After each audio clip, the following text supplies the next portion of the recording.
الشيطان الرجيم. بسم الله الرحمن الرحيم. الحمد لله رب العالمين الرحمن الرحيم مالك يوم الدين.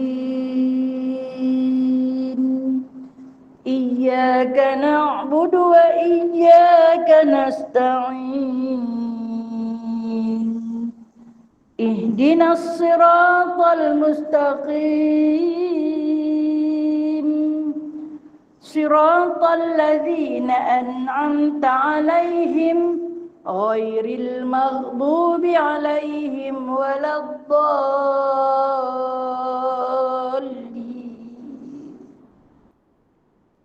آمين. أعوذ بالله من الشيطان الرجيم. بسم الله الرحمن الرحيم. الحمد لله الذي أنزل على عبده الكتاب ولم يجعل له قيما لينذر بأسا شديدا من لدنه ويبشر المؤمنين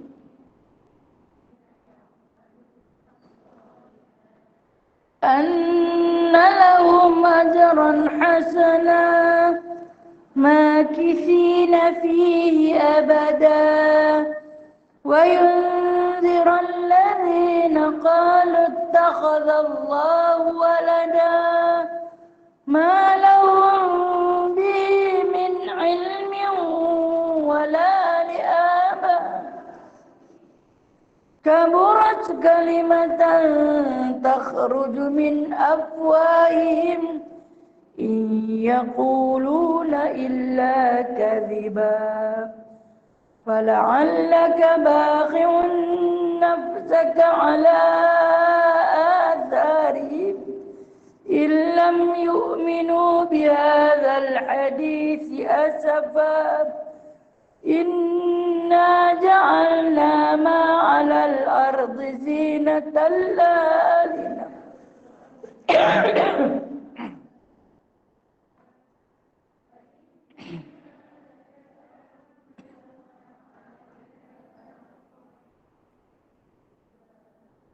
أم حسبت أن أصحاب الكهف والرقيم كانوا من آياتنا عجبا إذ أوى الفتية إلى الكهف فقالوا ربنا آتنا من لدنك رحمة وهيئ لنا من أمرنا رشدا.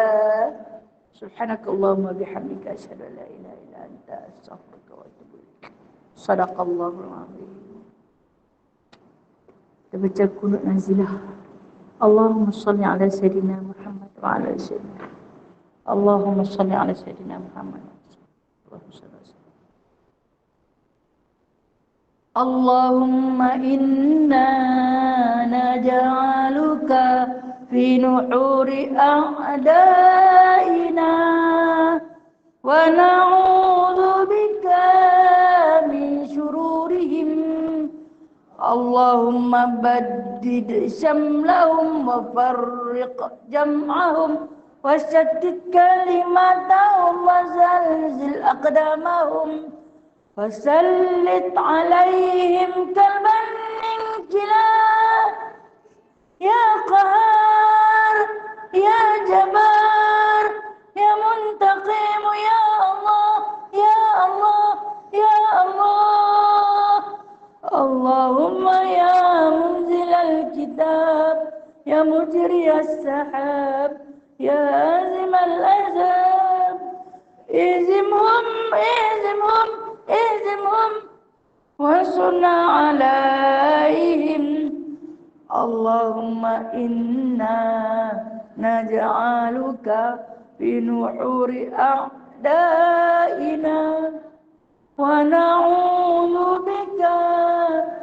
شرورهم اللهم بدد شملهم وشتت كلمتهم وزلزل أقدامهم وسلط عليهم كلبا من كلاب يا قهار يا جبار يا منتقم يا الله يا الله يا الله اللهم يا منزل الكتاب يا مجري السحاب يا هازم الأحزاب اهزمهم اهزمهم اهزمهم وانصرنا عليهم. Ya Allah, kami letakkan kamu di batang leher dan kami berlindung denganmu dari kejahatan mereka. Ya Allah, hancurkan kumpulan mereka. Ya Allah, pecahkan pakatan mereka. Ya Allah, leburkan pendirian mereka. Ya Allah, musnahkan langkah mereka. Cengkamkan anjing-anjingmu kepada mereka. Ya Allah yang Maha memaksa, Ya Allah yang Maha perkasa, Ya Allah yang Maha membalas. Ya Allah, Ya Allah, Ya Allah, yang turunkan kitab, yang gerakkan awan, yang tewaskan tentera azab. Kalahkan mereka, kalahkan mereka, kalahkan mereka, dan kemenangan untuk kami. Wassallallahu ala sayyidina Muhammad wa ala alihi wa sahbihi wa barik wasallim. Alhamdulillahi rabbil alamin. Amin amin. Amin ya mujib doa as-sa'ilin. Bismillahirrahmanirrahim. Rabbi shrah li sadri wa yassir li amri wahlul 'uqdatam min lisani yafqahu qawli. Allahumma shalli ala sayyidina Muhammad wa ala ali sayyidina Muhammad. Rabbi yassir wa la tu'assir, Rabbi tamim bi khair ya karim. Subhanaka la ilma lana illa ma 'allamtana innaka antal alimul hakim. Innaka antas sami'ul alim. Innaka antat tawwabur rahim. Baik, sebelum kita mulakan majlis kita pagi ini, suka saya bagi laluan kepada Cikgu Azizah untuk beberapa makluman ataupun pengumuman yang akan disampaikan kepada kita. Silakan dengan penuh hormatnya dan lafaz ta'zimnya.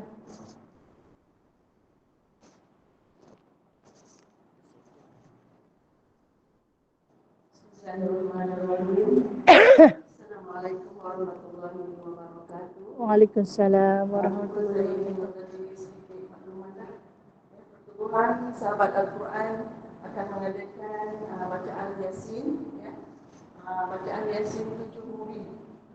Kami akan mengadakan program ini pada 27 hari bulan 1, ya, hari Sabtu 2 minggu lagi, yang akan diadakan di Masjid Umar Al-Mukhtar. Ada di antara puan-puan semua dah mendaftar masuk di bawah pertubuhan Sahabat Al-Quran. Tapi saya buka program ini untuk semua ustazah. Jadi kepada yang belum mendaftar, ambillah peluang ini, ya, untuk sama-sama kita membaca Yasin 7 Muri. Mungkin di antara kita ada yang mempunyai masalah, ya, masalah ni tak kira besar atau kecil. Mungkin kecil bagi orang, tapi masalah itu besar bagi kita. Kita juga dalam hidup ini kadang-kadang mempunyai banyak acara, ya. Jadi dalam Yasin, bacaan Yasin itu nanti mungkin dengan bacaan secara berjemaah beramai-ramai, insya-Allah kita mohon doa supaya semua masalah dan juga hajat kita Allah perkenankan, insya-Allah. Untuk bersama semua, program itu nanti akan dihadiri lebih kurang insya-Allah 300 orang. Jadi ramai. Mudah-mudahan bacaan kita Yasin itu nanti diterima oleh Allah. InsyaAllah, amin. InsyaAllah. Jadi untuk memudahkan ahli-ahli yang belum daftar, ya, saya sediakan borang kecil. Sebabnya saya nak minta tulis nama, nombor telefon dan juga nombor IC untuk kita rekodkan. Jadi untuk mudahkan masing-masing boleh tulis dekat sini. Ya, tak payah nanti mungkin Syam ambil nama dan sebagainya. Tulis dekat sini. Sertakan RM20 saja. Nanti saya ajarkan orang ni, puan-puan yang belum daftar dan ingin menyertainya, boleh terus tulis. Nanti boleh hantar kat saya ataupun puan yang di sini. Jadi terima kasih banyak sekali. Wabillahi Wassalamualaikum warahmatullahi wabarakatuh. Dengan kedua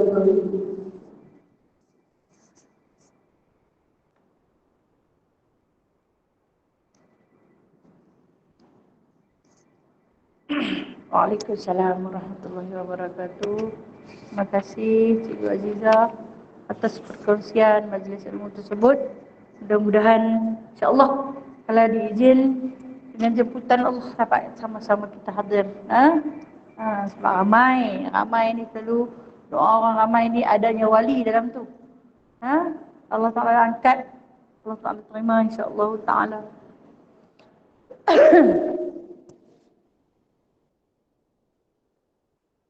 Baik, kita sambung pengajian kitab kita, kitab Daqaiqul Akhbar. Hari ini muka surat 87. Bab yang ke-20 pada menyatakan sangkakala, bangkit dan himpun. Muka surat 87. Kena? A'udzubillahi minasyaitonirrajim. Bismillahirrahmanirrahim. Ketahuilah anda bahawa Israfil alaihissalam mempunyai qarnun, yakni tanduk. Sementara itu Allah Ta'ala menjadikan Lauh Mahfuz itu daripada dering putih. Panjangnya antara langit dan bumi 7 kali. Sedang ia digantungkan di Arasy. Tercatat padanya yang sabit tetap, yang tidak berubah hingga hari kiamat. Ini di antara sifat yang dia nak ceritakan tentang sifat malaikat Israfil. Sifat malaikat Israfil iaitu peniup sangkakala, yang mana kita wajib beriman dengan rukun iman yang 6, yakni amantu billah wa malaikatihi. Rukun iman yang kedua, beriman dengan malaikat. Dan kita bila dikatakan beriman tu percaya sungguh-sungguh bahawasanya malaikat itu wujud dengan jisim yang halus, yang tak dapat dilihat dengan pandangan mata, tapi kita beriman, ini kita percaya mereka ada. Mereka itu ada, tak mengambil lapang, suka pada benda-benda ataupun bau-bauan yang wangi, suka kepada majlis-majlis ilmu, suka kepada tempat-tempat beribadah. Mereka akan mengambil peluang untuk hadir tanpa mengambil ruang dan lapang. Jadi insya-Allah majlis yang dirahmati Allah adalah majlis ilmu, ada dengan dihadiri para malaikat yang duduk bersama-sama dengan kita. Sebab tu dikatakan majlis ilmu ini adalah majlis halaqah malaikat. Ya, suka duduk. Maka disunatkan untuk kita hadir majlis ilmu, hadir majlis jemaah-jemaah, solat berjemaah, memakai bau-bauan yang diharuskan untuk perempuan dan memakai wangi-wangian untuk lelaki. Yakni bau-bauan atau wangi-wangian yang diharuskan untuk perempuan yang tidak terlalu kuat. Jadi disunatkan untuk kita berwangi-wangian kerana para malaikat itu suka kepada bau-bauan yang harum. Dia akan duduk lagi dekat dengan kita. Alhamdulillah.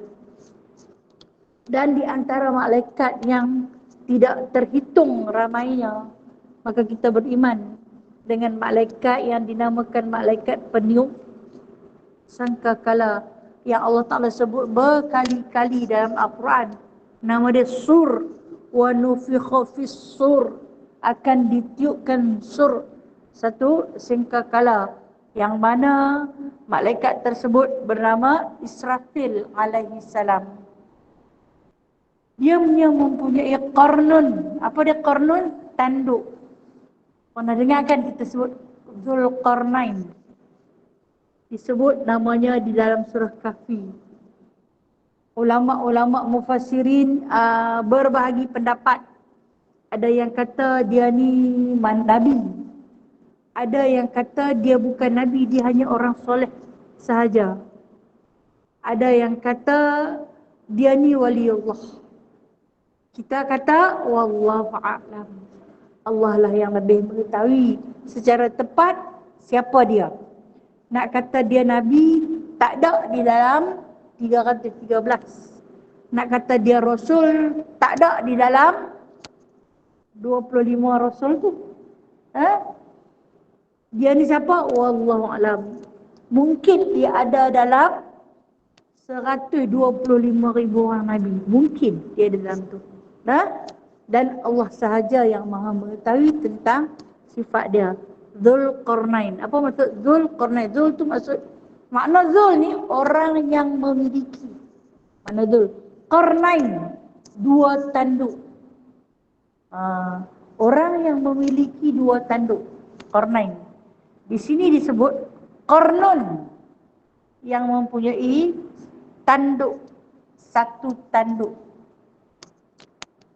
Tak tahu nak dibayangkan bagaimana rupa para malaikat yang diciptakan oleh Allah Al-Azim, Allah Al-Khaliq, Allah yang maha mencipta, yang mana pernah satu ketika Nabi Ibrahim alaihissalam memohon kepada Allah untuk melihat wajah sebenar malaikat Israel. Kata Allah Subhanahu wa taala, wahai Jibril, sampaikan kepada Ibrahim, aku tak izinkan dia melihat rupa sebenar ataupun wajah sebenar malaikat Israel kerana tak mampu dilihat oleh mata manusia tentang kegerunan wajah dia. Ketakutan, takutnya amat sangat. Tengok muka dia saja pun macam nak terbit keluar dan nyawa-nyawa. Punya gerun. Dan begitu juga bila mana Nabi Allah Ibrahim, Khalilullah, kekasih Allah, memohon berkali-kali nak tengok juga dia. Allah izinkan. Dia datang dalam dua rupa. Satu rupa, kata Nabi Ibrahim, aku nak lihat wajah Israel ketika mana dia mencabut roh orang-orang mukmin. Maka dia mai dalam rupa seorang lelaki yang cukup tampan, segak sangat, berpakaian hitam, membawa satu cokma yang ditongkat, datang dengan memberi salam, segak sangat. Dan kata Nabi Ibrahim ketika mana memandang pertama kali wajah malaikat Israel, kata dia, kalau begini dah wajah malaikat yang mencabut nyawa, senang roh nak keluar, seronok nak keluar. Kalau beginilah wajah roh, wajah malaikat yang mencabut nyawa. Tapi bila mana diminta untuk melihat wajah malaikat Israel yang mencabut nyawa orang-orang yang kufur, orang yang ingkar, orang kafir, maka kata malaikat Israel, bersedialah kamu wahai Ibrahim, aku bimbang kau mungkin mati ataupun pengsan. Punya takut wajah dia yang sebenar. Jadi apabila nak digambarkan pada awalnya, bergegar bumi yang dipijak oleh Nabi Allah Ibrahim. Tak tengok lagi, baru gegaran. Dia nak baik, mencabut nyawa. Kemudian berbunyi seolah-olah seperti kilat petir yang begitu kuat sambung menyambung. Suara tu dia akan seru kepada roh untuk keluar. Yang tu pun saja dah boleh pecah jantung hati dari dalam. Dan kata Nabi Allah Ibrahim, aku tak bersedia untuk melihat wajah yang sebenar. Dia kata dia ada dua rupa kepada Nabi Ibrahim. Dan Nabi Ibrahim memohon kepada Allah untuk melihat wajah Israfil. Wajah Israfil, seorang malaikat yang mana Allah Ta'ala sebut di sini dia mempunyai qarnun, satu tanduk. Sementara itu Allah menjadikan Lauh Mahfuz itu daripada dering putih. Saya nak kata dering putih ini satu bunyi-bunyian loceng. Loceng yang berwarna putih. Tak tahu benda ni, saya tak boleh nak bayangkan dengan otak kita yang sempit sejauh mana ilmu ni Allah saja yang maha mengetahui. Yang mana panjang dari itu dia kata antara langit dan bumi 7 kali ganda lebih panjang daripada jauh jarak langit dan bumi. Dan dia kata dianya sedang digantung di arash. Tercatat padanya, maksudnya tersurat pada Lauh Mahfuz itu sabit, tetap, tidak berubah. Apa yang tercatat di dalamnya, di dalam Lauh Mahfuz itu ialah sesuatu yang sabit, nasib kita. Yang kata dah suratan nasib dia macam tu, dah tertulis di Lauh Mahfuz, dia kata sabit. Benda tu kalau dah tertulis, tetap. Tidak berubah hingga hari kiamat. Tetapi kita beriman satu lagi dengan rukun iman yang keenam. Beriman kepada qada dan qadar. Di situ bila sebut qada ni adalah satu ketetapan di Lauh Mahfuz. Qadar satu pelaksanaan. Itu beza. Qada ketetapan dan qadar pelaksanaan. Qadar ni dia terbahagi pada dua, mubram dan muallaq. Di mana muallaq tu dia bergantung dengan usaha kita, doa kita yang kita duk buat hari-hari, yang kita duk sentiasa berdoa, setiap tugas, setiap pekerjaan yang kita nak buat, kita berdoa, paling kurang pun kita baca sepotong bismillah untuk mengubah takdir yang Allah Ta'ala tulis di Lauh Mahfuz. Andai kata ditulis kita ni mati dalam kufur, kita minta pada Allah. Allahumma ahyina bil iman wa amitna bil iman. Hidupkanlah aku dalam iman, matikanlah aku dalam iman. Kita minta itu yang dipanggil, disebut sebagai qadar muallaq, bergantung pada usaha apa. Walaupun dah tertulis, tapi dengan sebab usaha dan doa boleh berubah. Jadi disebut kita beriman pada dua, qada dan qadar. Qada adalah satu ketetapan, qadar adalah satu pelaksanaan. Walaupun dah tertulis di Lauh Mahfuz, tapi bila kita kembali pula kepada rukun iman yang keenam, kita tahu kita boleh berubah.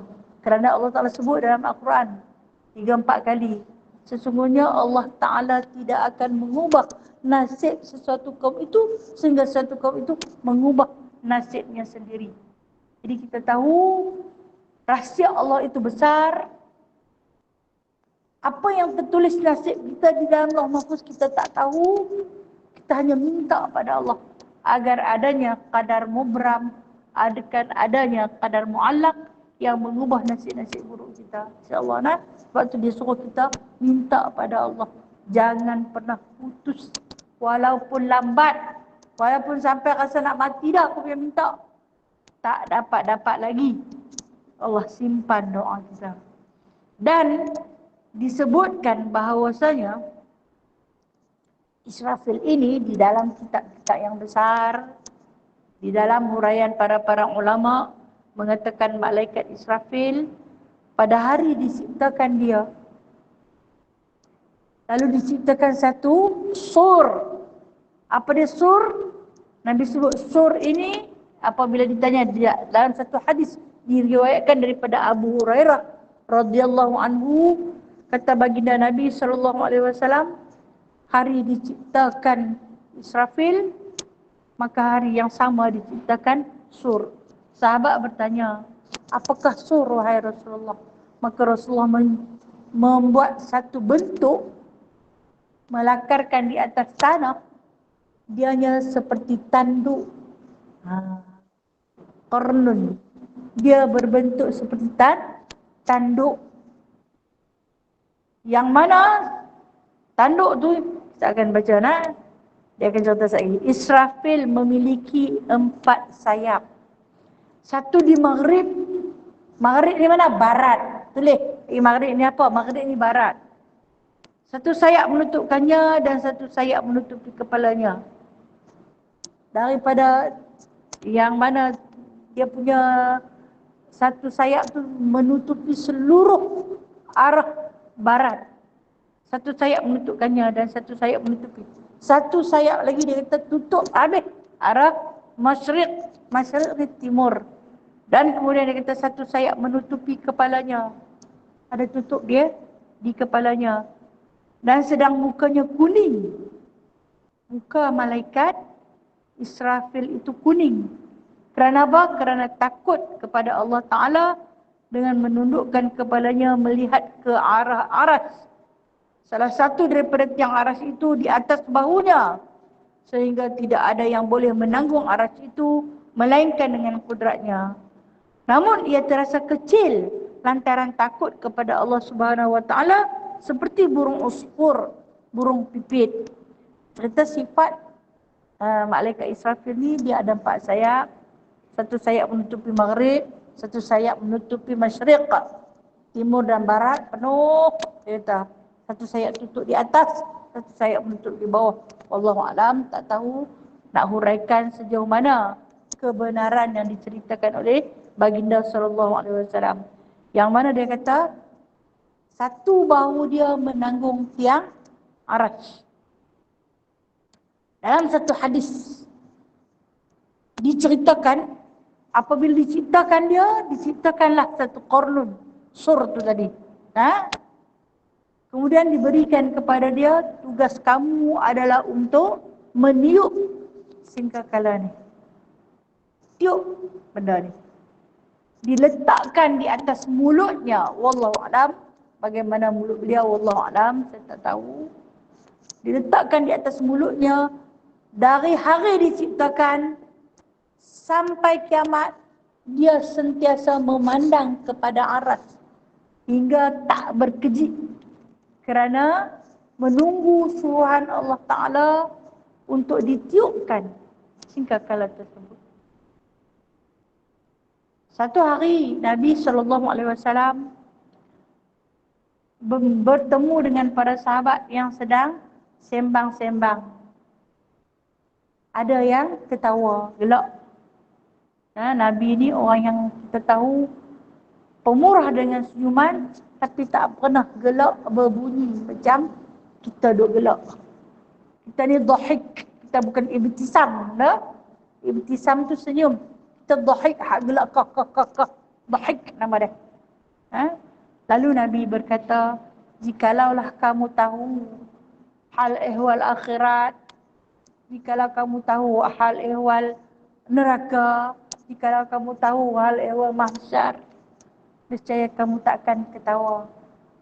Bertanya seorang sahabat yang bernama Abu Nuaim, ya Rasulullah, selama aku bersahabat denganmu, tak pernah sekali pun aku mendengar engkau ketawa berbunyi. Sekali pun tak dengar. Tak pernah dengar Nabi ketawa berbunyi. Kerana tangisanmu lebih kuat daripada tawamu. Nabi lebih banyak menangis daripada ketawa.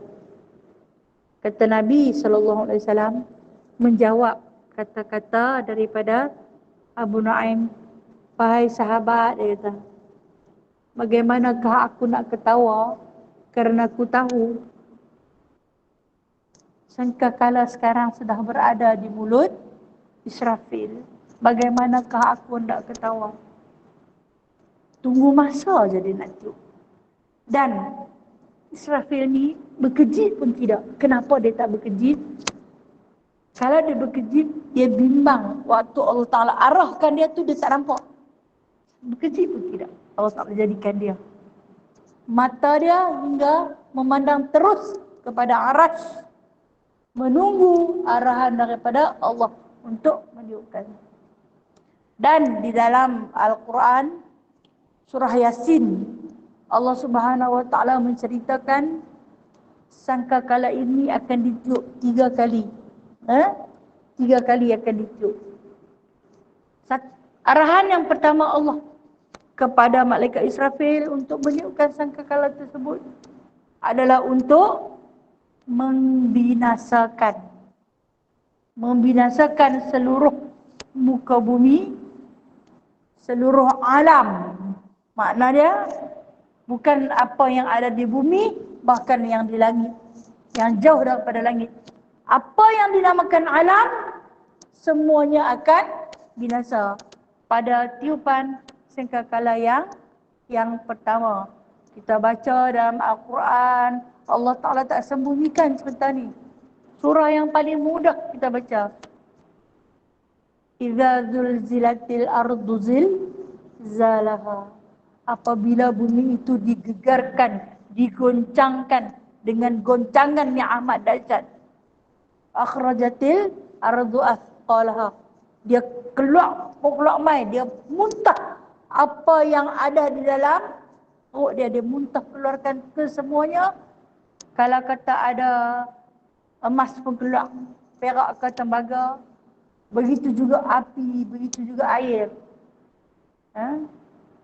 Kemudian Allah Ta'ala cerita pula kan dalam surah Takwir, idza syamsu kuwirat, apabila matahari itu digulungkan. Disebut lagi wa idzal biharu sujirat, laut-laut menggelegak. Ini dia pasal apa jadi begini? Atas titah Allah Ta'ala, perintah Allah Ta'ala, tiupan sangkakala yang pertama. Terus bihar ni apa? Seluruh lautan yang ada di atas muka bumi ini sujirat, menggelegak kepanasan kerana di bawahnya ada api yang sedang memancut keluar. Dan nanti naik, ayat tu dah menggelegak. Kita masuk ayat di dalam syarik.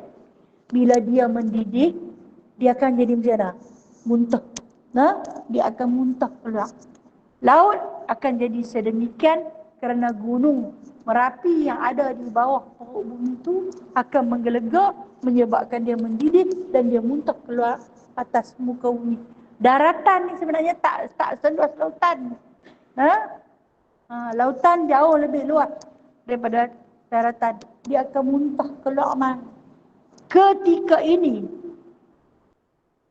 makhluk yang paling menderita, 2 jenis makhluk yang paling menderita, jin dan manusia, paling menderita.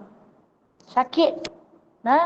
Walaupun jin kita tak nampak, tapi dia akan kena kesakitan ini. Allah Ta'ala cerita dalam surah Al-Haqqah. Mal-Haqqah. Allah sebut lagi hari yang memang benar-benar berlaku. Bila? Tiupan sangkakala yang pertama. Ketika itu Rasulullah tu yang dia kata dia tak pernah senyum, dia tak pernah ketawa sampai berbunyi. Rasulullah cerita sambil menangis. Kata baginda SAW, orang yang dah makan dah, makanan ni ada di mulut dah, dalam mulut, tapi tak boleh telan. Mendengar tiupan sangkakala yang pertama, dah ada dalam mulut dah, tapi tak boleh telan. Bukan darah, muntah keluar balik. Ibu yang baru mengandung, gugur janinnya. Terlampau gerun bunyi satu tiupan yang pertama. Itu yang dia kata tiupan yang membinasakan. Sa'iq disebut. Manusia ni dengar bunyi ni, wallahualam tak tahu macam manalah gerak bunyi tersebut. Masing-masing keluar berlari, lari tak tahu ke mana arah. Tapi yang pasti kata Nabi SAW lari. Salah seorang sahabat yang duduk bersandar di Baitullah bertanya, ya Rasulullah, Orang beriman lari ke mana? Kata Rasulullah, hari itu orang beriman tak ada dah. Allah Ta'ala matikan. Hingga yang mungkar saja. Kemudian dia duduk sandak di dinding Baitullah. Hari itu dia habis buat umrah. Umrah yang Rasulullah datang pada tahun ke-8 Hijrah. Ni dia sambil ditepuk dinding Baitullah. Adakah manusia yang akan berkumpul kepadanya? Kata Rasulullah, hari itu Kaabah dah tak ada. Kaabah telah diruntuhkan. Kerana tidak ada manusia yang beriman. Kenapa Kaabah diruntuhkan? Bertanya dengan penuh pilu sahabat ni. Dengar Kaabah diruntuhkan. Kita pun rasa sedih kalau dengar Kaabah diruntuhkan. Tak adakah yang membela dia? Tak ada, kata Rasulullah, sebab orang beriman semua mati. Kerana ada khabar angin mengatakan di bawah Kaabah itu ada bongkar emas. Manusia-manusia yang angkuh, yang tamak akan runtuhkan dia dengan alasan nak bina kat tempat lain. Nak ambil emas di bawah Kaabah tu. Bila mana tidak ada lagi orang beriman, yang ada hanya mungkar, kufur belaka. Itulah yang berlaku. Tak apa. Dah korek ambil bawah ni, Kaabah kita ubah pergi kat lain. Ini yang nak menukar hukum Allah. Kata Rasulullah, akan diperintahkan tiupan sangkakala ini ketika mana tidak ada yang dah tawaf, tidak ada yang dah bersolat, sujud kepada Allah Subhanahu Wa Taala. Maka itu tiupan yang pertama. Bertiuplah, wallahu alam, tak tahu seperti mana. Tapi kata baginda sallallahu alaihi wasallam, mintalah agar kamu tidak ada pada suasana tu. Suasana fitnah kiamat cukup menakutkan. Itu tiupan pertama. Allah sebut lagi pada tiupan yang kedua. Baik, dalam hadis Rasulullah ni dia sebut 40. Sama ada 40 tahun, 40 bulan, 40 minggu atau 40 hari, wallahu alam. Baginda sebut 40. Selepas 40,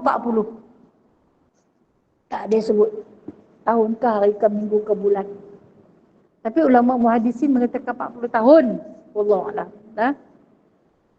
Tiupan yang kedua bagi mati. Huru hara tu 40 tahun tu. Tiupan yang kedua bagi mati. Tu yang orang-orang kafir membayangkan kalau kata berlaku hari huru hara kiamat ni, dia pun dah ada dah bahtera.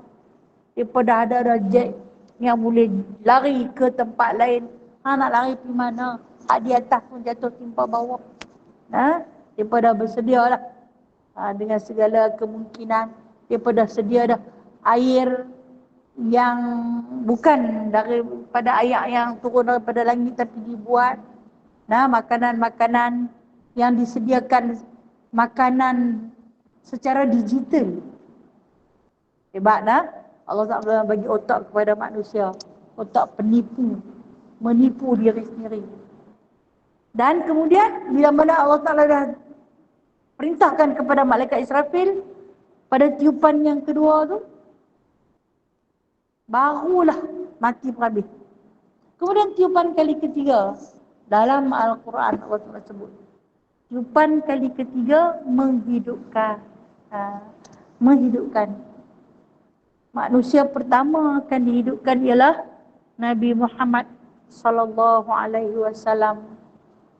Diikuti sahabat kedua Sayyidina Abu Bakar As-Siddiq dan sahabat ketiga Umar Al-Khattab yang berada berdampingan dengan Nabi sallallahu alaihi wasallam. Kemudian sahabat-sahabat yang berada di Raudhatul Baqi', perkuburan Baqi'.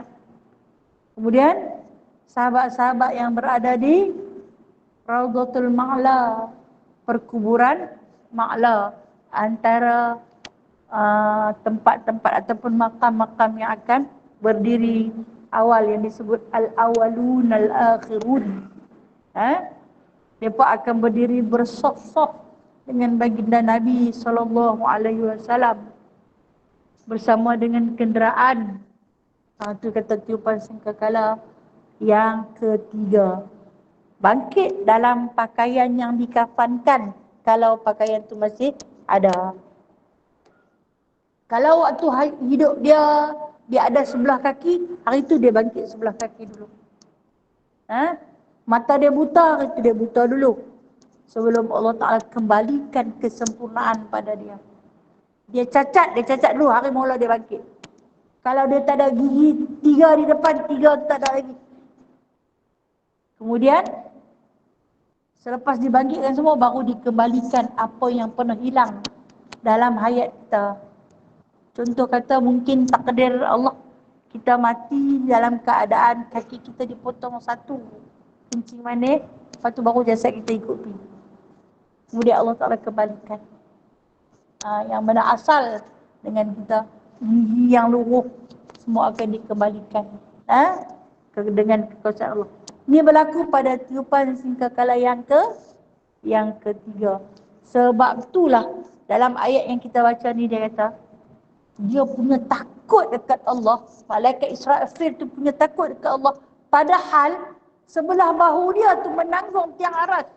Tapi oleh kerana dia takut pada Allah, jadi sampai besar burung ciak ni. Usfur. Punya takut kecil jadi. Dia punya takut pada Allah. Walhal dia besar.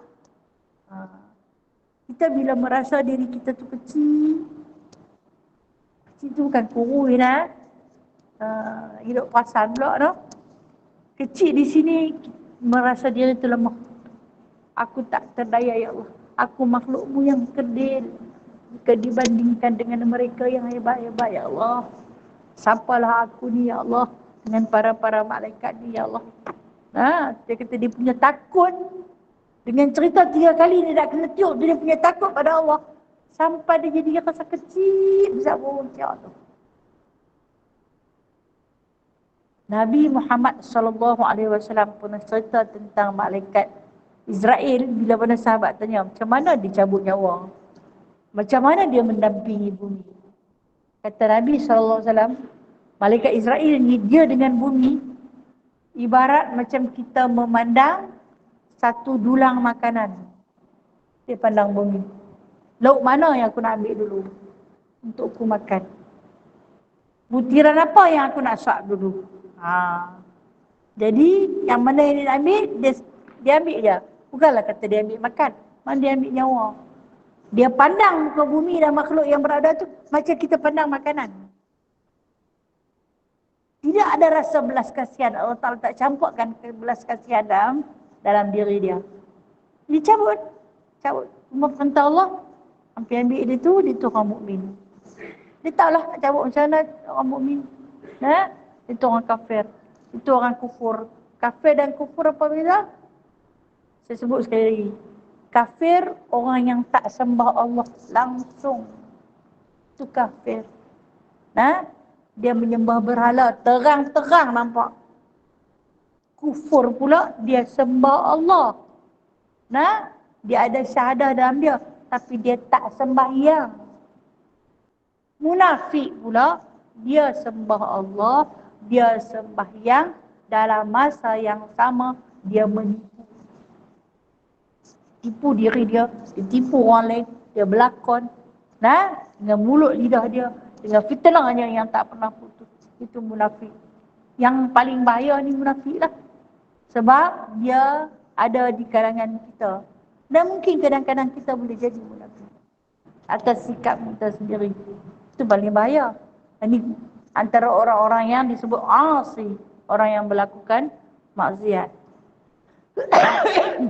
Itu di antara sebab kenapa Israfil cukup takut. Cukup takut. Tapi kata Rasulullah SAW, andai ada biji benih di tanganmu, kamu dengar di sana sedang berlaku gerak gempa kiamat. Jangan putus asa. Tanam biji benih tu. Tanam biji benih. Mungkin dengan kamu menanam hari itu, bermakna kamu boleh makan sebab tempoh dia panjang dalam huru hara kiamat ni. Di sebalik kata-kata majas Nabi SAW ini, maknanya kalau hang dengar berlaku apa-apa huru hara pun, kalau kita yang nama hidup ni, hidup perlu diteruskan. Ikhtiar untuk teruskan hidup. Dan baginda sallallahu alaihi wasallam berpesan, jadikanlah la haula wala quwata illa billahil aliyyil azim itu sebagai zikir harian agar penuh isi perutmu makan kekuatan tenaga. Dan jadikanlah hasbiyallah ni'mal maula wa ni'man nasir itu sebagai kekuatanmu untuk kamu meneruskan kehidupan. Dua zikir yang Rasulullah tinggal untuk kita jadikan makanan dan santapan kita ketika mana kita duduk di dalam satu zaman yang tak ada benda yang boleh dimakan. Hanya zikrullah saja. Tu Nabi ni dia tak biar kita dalam keadaan susah payah. So kita berzikir sebagai pengganti kepada makanan kita. Baik. Apabila Allah Ta'ala menghukum dengan satu pada Lauh Mahfuz, lalu dibukakan tutupan pada mukanya sehingga ia dapat melihat apa yang dihukum oleh Allah berupa hukuman dan suruhan. Sedang tidak ada malaikat yang lebih hampir tempat daripada aras melainkan Israfil alaihissalam. Kan dia ada satu sayap yang tutup muka dia. Apabila Allah Ta'ala menghukum sesuatu, menulis sesuatu di Lauh Mahfuz, dia buka tutupan pada muka dia tu untuk dia melihat hukuman, perintah dan suruhan daripada Allah. Tak ada malaikat lain yang lebih hampir dengan Lauh Mahfuz dan juga aras kecuali malaikat Israfil, kerana beliau sentiasa menunggu saat perintah daripada Allah Subhanahu Wa Taala untuk ditiupkan sangkakala. Satu tiupan yang amat-amat mengerikan. Kalau kita tengok Allah Ta'ala ulang ni, cerita dia satu ketika. Firman Allah Subhanahu Wa Ta'ala dalam surah yang paling popular yang selalu kita baca. Ayat 48 daripada surah Yasin. Saya tahu kalau saya kata dekat perempuan ayat 48 daripada surah Yasin, perempuan akan tercangak. Ayat apa? Kalau saya bagi kepala, confirm perempuan semua boleh hafal ni. A'udzu billahi minasyaitonir rajim. Wa yaquluna mata hadzal wa'du in kuntum sadiqin. Rasulullah ni dia suka cerita pasal kiamat sebab dia nak bagi ada rasa takwa dalam diri kita. Takwa ni takut nak buat jahat. Takut nak buat jahat. Sentiasa menjaga diri, takut terjerumus dalam lembah dosa. Itu takwa. Jadi bila dia selalu cerita tentang kiamat, orang-orang munafik wa yaquluna, mereka bertanya, mereka berkata, mata hadzal wa'du? Bila dia hari yang dijanjikan ni? Hang duk cerita je kat kami. Bila? In kuntum shadiqin, kalau hang ni orang yang betul. Dia bertanya kepada Nabi SAW. Nabi menjawab, ma yanzuruna illa sayhatan wahidatan. Betul tak? Ta'khudhuhum wa hum yakhisimun. Semua penghafaz Yasin ni. Bila mana Nabi ditanya, bila dia kiamat yang duk cerita sayat ni, Nabi hebatlah. Ma yanzuruna illa sayhah. Hampa ni tunggulah satu sayhah, satu pekikan, satu tiupan. Sayhatan wahidatan, pekikan satu tiupan. Itu ulama Ibnu Katsir menafsirkan yang Nabi sebut di dalam surah Yasin, sayhatan wahidatan tu pekikan itu adalah pekikan seruling sangkakala. Bila mana dianya ditiup, ta'khuduhum wa hum yakhisimun. Ketika itu keadaan mereka yakhisimun, leka dengan dunia. Bila manusia terlalu asyik dengan dunia, mengejar dunia sampai lupa akhirat. Nampak apa yang dihidangkan oleh dunia, imbuhan dunia semata-mata, yang tu je yang dikejar. Dia ditipu. Dunia ni menipu dah. Allah Ta'ala kan sebut lahwa wa la'ibun. Dunia ni, dunia mata'un, adalah satu perhiasan untuk mempermainkan kamu. Kita pulun untuk dunia, kita kumpul untuk dunia, kita cari nama atas dunia, kita cari pujian untuk dunia. Kita lupa kepada satu janji Allah yang maha benar, iaitu akhirat yang kita nak bawa balik. Tak apalah, fardu ain, senang, tua-tua dan pencin kita belajar. Kita pulun dulu yang ni. Nampaknya imbuhan dunia semata-mata. Tak nampak apa yang telah pun Allah Ta'ala janjikan untuk tempat yang lebih kekal. Dan ketika ini kata Allah, waktu tu akan ditiup sangkakala. Waktu manusia tengah asyik. Fala yastati'una illa wala yastati'una tawsiyatan. Kata Allah dalam surah Yasin. Maaf. Hari itu manusia takkan mampu lagi untuk meninggalkan sebarang wasiat, sebarang pesan. Kita ni jangan kata apa, nak tinggal rumah, nak main mengaji ni pun sudahlah. Kalau ada anak di rumah, kita tiabaklah. Sat lagi hang bawa keluar ikan daripada peti air tu, rendam, mak balik, sat lagi mak bersiang. Atau mungkin kita dah bersiang. Sat lagi kita nak buat ulas, begini-begini. Adalah pesanan-pesanan yang kita tinggalkan. Tapi kata Rasulullah, ketika berlakunya sayhatan wahidatan tu, tak ada tinggal wasiat apa pun. Sebab semua yang kita pandang tak ada guna dah. Mungkin dalam hayat dia mengumpulkan harta sebanyak mungkin, hari tu tinggallah mah. Tak mau bawa, berat, nak lari. Apa pun tak mau bawa. Kerongsang tudung yang mungkin ada sampai sebalang tu pun tinggal. Tak boleh nak bawa apa. Bahkan pakaian yang terlekat di badan pun boleh terlucut. Kerana berlari demi menyelamatkan diri pada sayhatan wahidatan. Tiupan sangkakala yang pertama. Dahsyat. Amat-amat dahsyat yang Allah Ta'ala rakamkan dalam Al-Quran. Sebab tu disebut Yasin tu hati Al-Quran. Di dalam Yasin dicerita macam-macam daripada hari kita berada sari dalam janin mak kita, dalam rahim mak kita, sampai kita berada di surga dan neraka. Sebab tu disebut hati Al-Quran, jantung Al-Quran yang kita selalu baca ketika mana kita berhajat. Sebab bila kita pegang jantung tu, saya buat majlis baca Yasin.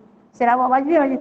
Rupanya dia terkandung 82 ayat itu telah merakamkan beberapa peristiwa daripada mula-mula manusia itu diciptakan sampailah dia berada di surga ataupun di neraka.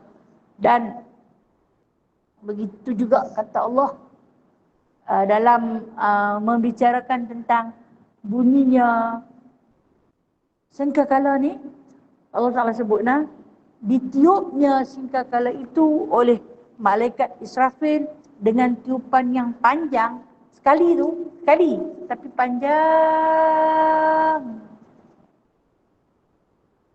Hingga terangkatnya bukit bukau yang berada di bumi. Maksud terangkat dia jadi apa? Seperti debu yang berterbangan. Kan dia sebut dia jadilah seperti debu yang berterbangan. Dia naik, muka bumi dipenuhi dengan debu dan asap. Asap tu daripada mana? Daripada Gunung Merapi. Yang keluar kan? Gunung Merapi mesti tu dia tak keluar daripada bukit dah. Dia keluar daripada dasar laut. Kerana bukit akan terbang seperti debu. Kita kalau berdebu tak boleh bernafas. Allah tak tahu, ya Allah. Dalam suasana yang amat-amat menakutkan keadaan ini, Allah Ta'ala pun terus bercerita dalam beberapa ayat. Dia ajak sama-sama kita untuk tahu dan belajar. Jadi sikit lagi. Sementara itu antara ia alaihi salam, ia ni ya siapa? Malaikat Israfil dengan Arash ada 7 hijab, 7 lapisan. Hijab ni ada 7 lapisan. Sedang perjalanan daripada satu hijab kepada satu hijab 500 tahun. Lebar panjang hijab tu. Dan antara Jibril dan Israfil pula 70 hijab. Antara malaikat Israfil dengan malaikat Jibril ada 70 hijab. Apa dia hijab ni? Tutupan. Macam mana tutupan? Wallahualam. Bukan macam lansir rumah. Bukan macam tirai pintu. Bukan macam dinding yang memisahkan di antara jemaah lelaki dan perempuan. Bukan macam tembok. Tapi dia macam mana? Wallahualam. Benda ni boleh diceritakan di dalam hadis, tapi kita tak boleh nak bayangkan kerana Rasulullah biasanya sesuatu yang baginda tak boleh jawab, dia nanti bagi tahu. Wallahualam. Wallahualam. Allah saja yang Maha mengetahui. Sesungguhnya sangkakala itu telah dihantarkan ke atas ribanya yang kanan. Okey. Disebut di sini riba kanan. Dalam satu hadis Rasulullah yang diriwayatkan daripada sahabat Abu Hurairah, dia kata dia letak atas bibir mulut. Sedang kepalanya di atas mulutnya sehingga ia dapat melihat kepala. Betul lah. Tiupan tu dia letak kornon tu di atas riba, kepala hujung tiupan tu di atas bibir mulutnya. Sehingga dia dapat melihat, mata dia memandang terus kepada aras untuk melihat suruhan ataupun perintah. Apabila ia datang, ia pun meniup padanya sehingga apabila selesai masa dunia, maka sangkakala itu pun hampir pada muka Israfil. Justru itu Israfil pun menghimpunkan sayapnya yang 4, kemudian barulah ia meniupkan sangkakala. Dia pun berdiri mengumpulkan sayapnya yang kata ada 4, ada atas, ada bawah, ada masyriq, ada maghrib tu. Dikumpulkan, maka dia pun meniupkanlah tiupan sangkakala yang telah pun diperintahkan oleh Allah Subhanahu Wa Taala. Dia kata, hari ini dia buat apa? Dia buat apa? Baik. Dia ada satu tiupan yang dia sentiasa tiup. Apa dia? Meniupkan ruh ke dalam rahim. Itu tugas dia juga. Wa nufikha fis sur fa idza jama'nahu. Akan ditiupkan ruh ke dalam jasad-jasad manusia yang telah pun dikumpulkan di dalam rahim-rahim ibu. Yang ada jasad manusia, maka Allah Ta'ala perintah selepas berlaku beberapa dialog, maka Allah Ta'ala kata, lahirkan dia, tiupkan roh kepadanya. Tiup. Akan hidup layak untuk menjadi khalifah di muka bumi ini. Hadir. Jadilah macam kita ni. Kita ni khalifah lah. Yang menanggung amanah, yang mana kita telah berjanji dengan Allah tidak akan sesekali mensyirikkan Allah. Itu perjanjian kita dengan Allah. Dan apabila lahir ke muka bumi ini, peganglah pada janji tersebut. Akan sentiasa taat dan patuh pada perintah Allah dan meninggalkan larangannya. Itu perjanjian kita dengan Allah Subhanahu Wa Taala. Kemudian Allah Taala perintah tiupkan roh kepada malaikat Israfil. Okey. Dikatakan malaikat maut menjadikan salah satu daripada tapak tangannya di bawah bumi yang ketujuh, sedang yang satu di atas langit yang ketujuh. Oleh itu ia pun mengambil segala roh ahli penghuni langit dan ahli bumi, sehingga tidak ada yang tinggal di dalam bumi itu melainkan iblis, laknatullah. Demikian juga tidak ada yang tinggal di langit melainkan Jibril, Mikail, Israfil, Israel alaihi wassalatu wassalam. Mereka itu diistisnakan, yakni dikecualikan oleh Allah Ta'ala, seperti firman Allah Subhanahu Wa Ta'ala dalam surah Az-Zumar ayat 68, wa nufikha fis suri fasa'iqa man fis samawati wa man fil ard illa man syaa Allah. Ya Rabana. Tiupan sangkakala yang kedua adalah mematikan. Mematikan seluruh umat manusia kecuali, jadi dia kata illa man syaa Allah, kecuali ila istisna, dikecualikan mereka yang Allah Ta'ala tak bagi mati lagi. Siapa dia? Mereka yang telah pun diizinkan, Jibril, Mikail, Israfil dan Israel. Jibril membawa wahyu, menyampaikan pesanan demi pesanan. Mikail, malaikat pembawa rahmat. Kemudian Israfil yang meniup sehingga kalau dia tak habis, tak selesai ya dah. Dan yang keempat, Israel yang nak cabut nyawa siapa? Nyawa hak 3 lagi duk ada tu. Jibril, Mikail dan juga Israfil. Jadi kenapa ilah Masya Allah keempat-empat malaikat ini dikecualikan oleh Allah untuk mati, sedangkan semua dah habis dah. Tinggal 4 ni saja. Itu kata perumpamaan malaikat Israel itu dia punya besar. Dia memandang bumi seperti mana memandang dulang. Ini kata ulama dah. Seolah-olah memandang dulang. Macam Rasulullah SAW. Dia akan cabut nyawa mana yang dia nak cabut atas perintah Allah. Yang dia ambil ya. Kadang dia rabut banyak-banyak lah. Kali mati. Kuasa Allah. Dia bukan nak pergi dari rumah tak kira dia retuk. Ni sibuk ni, tak senang duduk. Tambah musim-musim perang ni, lagi ramai nak pergi mati. Bukan mati satu negeri ya, satu dunia. Kerja sibuk semua. Jangan fikir ni raja Allah. Kalau kata dia boleh pandang dunia macam pandang dulang saja. Sebab tu maka dikatakan dalam hadis ni, tangan kanan dia dan tangan kiri dia duduk ada di tangan bawah je. Bila masa dia renyuk dia mati bang. Tunggu masa je. Tunggu siapa? Tunggu tiupan daripada Israfil. Kenapa Mikail lambat juga? Dia malaikat pembawa rahmat. Masih adakah belas kasihan ketika itu? Dipohonkan kepada Allah Subhanahu Wa Taala. Rahmat Allah tak pernah putus. Maka dengan sebab itu, kenapa Mikail di antara malaikat yang terakhir dimatikan? Kerana rahmat Allah tak pernah putus. Kita ni selalu sentiasa mengharap rahmat daripada Allah. Jibril, penghulu bagi segala nabi, penghulu bagi segala malaikat adalah Jibril itu, penghulu lah. Tapi yang paling akhir ialah Israel. Lepas dicabut nyawa Jibril, dicabutnya nyawa Mikail, kemudian Israfil, kemudian barulah dia cabut nyawa dia sendiri. Dan bila mana Allah Ta'ala nak ciptakan makhluk, hanya kun fayakun jadi. Di antara makhluk pertama dijadikan ialah Israfil. Macam apa? Dia tak ada tugas. Tugas tak selesai ni. Buat apa? Tiupan kali ketiga. Tiupan itu membangkitkan. Ingat. Pertama, menghancurkan. Kedua, mematikan. Ketiga, membangkitkan. Dialah makhluk pertama yang Allah Ta'ala hidupkan dengan kalimah kun fayakun. Dan hidupnya dia lalu diperintahkan untuk meniupkan roh.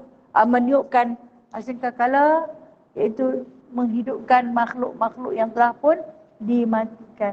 Maka hiduplah yang disusun Rasulullah Sallallahu Alaihi Wasallam hidup dahulu dalam pakaian yang dikebumikan pada hari kewafatan baginda.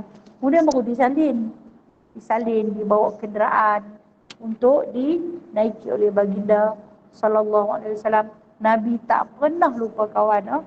Bangkit-bangkit tu carilah sahabat dia. Di mana Abu Bakar? Tak nampak bangkit pun.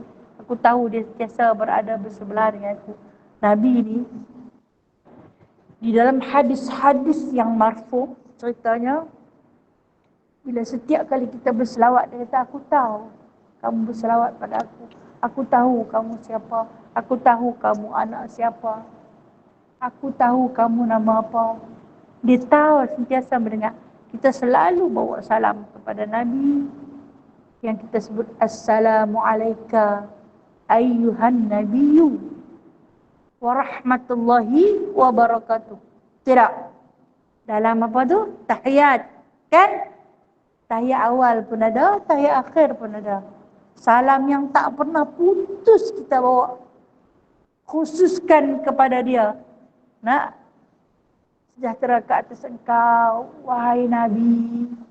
Selawat umat untuk dia adalah dianggap sebagai satu zikir. Memohon pertolongan. Allah Ta'ala bagi keizinan pada dia untuk dapat memberi syafaat kepada kita di akhirat nanti. Atas izin Allah Subhanahu Wa Ta'ala. Baik. Diriwayatkan daripada Abi Hurairah, insya-Allah kita akan sambung bulan depan kalau ada rezeki. Kalau ada rezeki dan rahmat daripada Allah, kita dapat sambung lagi. Diriwayatkan daripada Abi Hurairah satu hadis yang menceritakan tentang kehidupan sangkakala dan sebab musababnya, insya-Allah taala.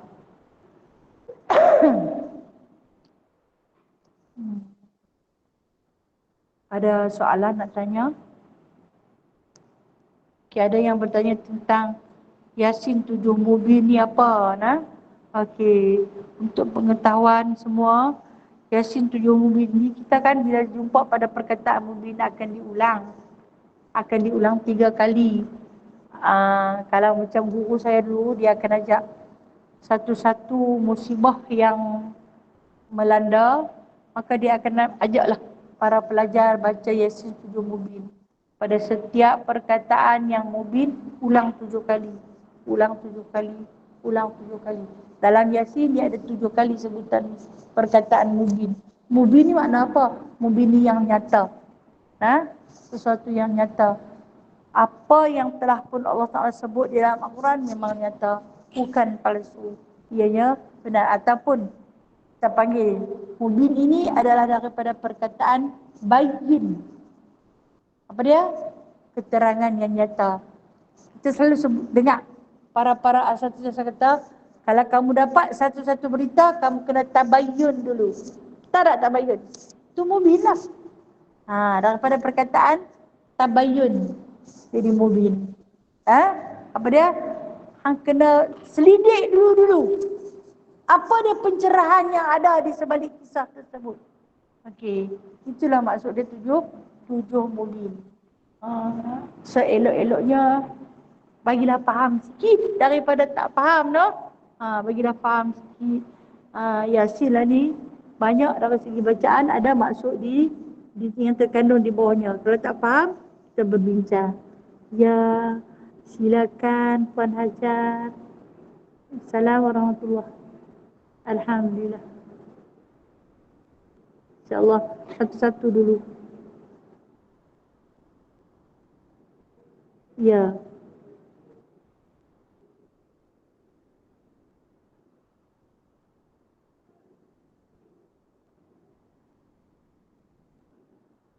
Okey.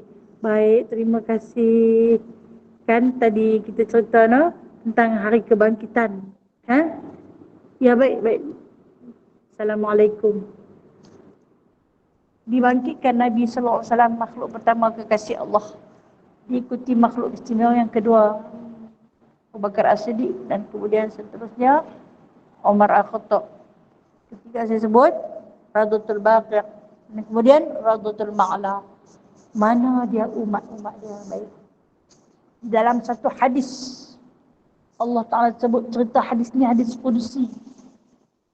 Ketika mana Muhammad berdiri di tepi makam dia, ditanya kepada malaikat Jibril, mana umat-umat aku? Sayangnya Nabi pada kita ni. Di mana umat-umat aku? Bila dia nampak semua sahabat dia ada. Dia tanya, mana umat-umat aku? Jibril bertanya kepada Rasulullah, umat yang mana satu? Umat yang pernah hayat mereka berselawat ke atas aku. Di mana juga mereka berada di ceruk rantau. Bangkitkanlah mereka, datang bersaf-saf bersama-sama denganku. Maka ditiupnya roh, bergerak-geraklah umat-umat Nabi Muhammad sallallahu alaihi wasallam, umat yang paling ramai akan bangun, berjalan menuju kepada Nabi sallallahu alaihi wasallam. Ke mana? Dah semua bangkit, tak kira di mana negeri yang kita ada hari itu. Dalam satu hamparan dunia yang berbeza daripada dunia yang kita tengok ni. Jadi kita hamparan Perak, semua mendekat dalam keadaan bersosok. Sebab tu syair Imam Syafi'i rahimahullahu ta'ala, bila mana dia bermunajat nak jumpa dengan Rasulullah, dia kata, aku ni pendosa ya Allah, nak mendekati diri dengan baginda sallallahu alaihi wasallam. Kalau bagi aku tengok kau jauh pun jadilah. Dapat menatapmu walau dari jauh. Bermakna nak bangkit sekali jadi umat Muhammad, tak boleh duduk tepi, tengok kau jauh pun jadilah.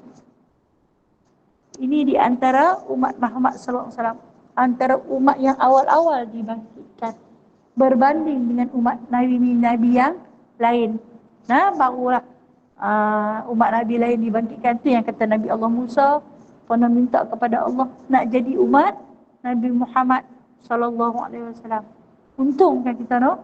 Semua ya Allah, mudah-mudahan kita jadi umat Nabi Muhammad sallallahu alaihi wasallam. Insya-Allah. Yang kedua. Okey.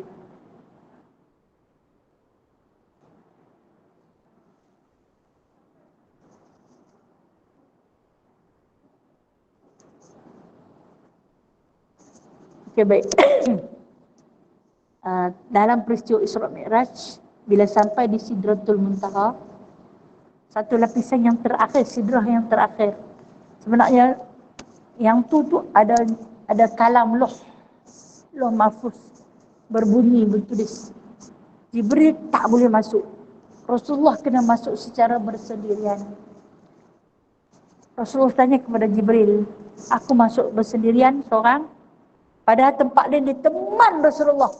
Sampai dekat Sidratul Muntaha dia tak boleh masuk. Dia kata kalau aku masuk aku akan terbakar.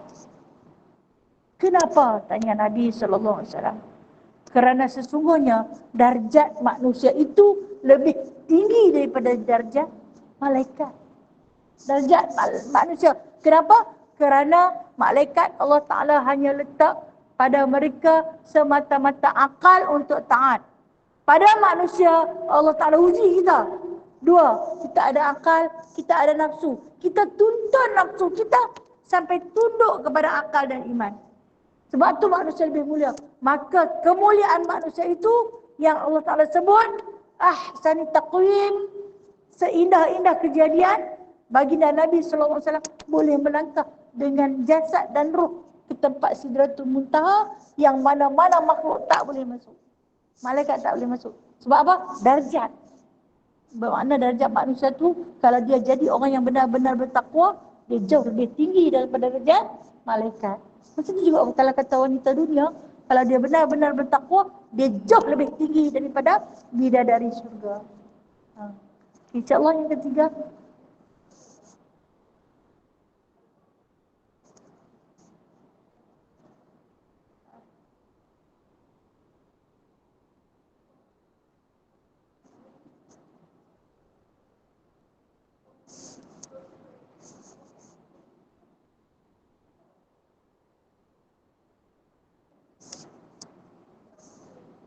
Leka. Kerana okey, terima kasih. Dalam Al-Quran Allah Ta'ala cerita memang paling banyak Allah Ta'ala cerita tentang kiamat kan. Kemudian Allah Ta'ala datangkan dengan musibah yang kita sebut sebagai kiamat kecil. Tengok main sikit-sikit kita tengok suasana tu ngeri, menakutkan. Antaranya yang tsunami. Benda yang paling takut apabila laut ni muntah ke darat. Ayak ni kita nampak dia lembut, tapi dia singgah-singgah binasa.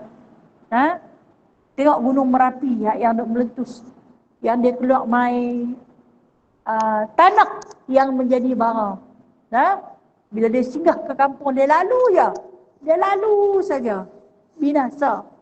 Itu di antara kiamat-kiamat kecil yang berlaku untuk tatapan manusia yang ada akal seperti kita. Adakah dia akan mendatangkan satu sifat rasa takwa, rasa takut untuk menjadikan akhirat itu yang ula? Wal akhiratu khairun wa abqa. Akhirat itu lebih baik dan lebih kekal. Ataupun kita masih lagi nak leka mengejar dunia yang bersifat menipu dan sementara.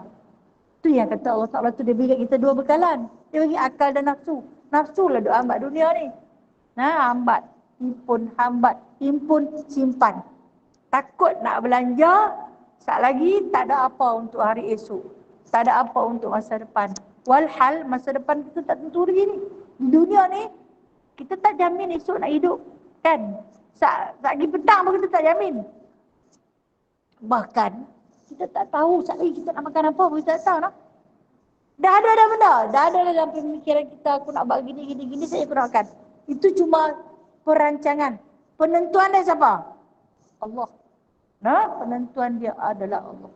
Pasal apa? Bila manusia tu Allah Ta'ala meletakkan kepada diri kita sifat nafsu. Nafsu ni dia suka lupa.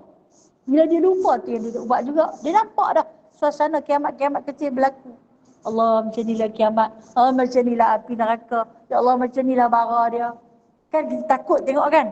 Tapi kenapa kita masih lagi leka? Sebab kita ada lupa. Sebenarnya lupa ni satu rahmat. Kalau dia tak bagi kita lupa, susah kita tak boleh hidup di dunia ni. Nah, ini Maha Suci Allah yang menjadikan manusia dalam berbagai-bagai rupa bentuk, pemikiran dan juga pandangan. Wallahu a'lam. Masih ada soalan lain?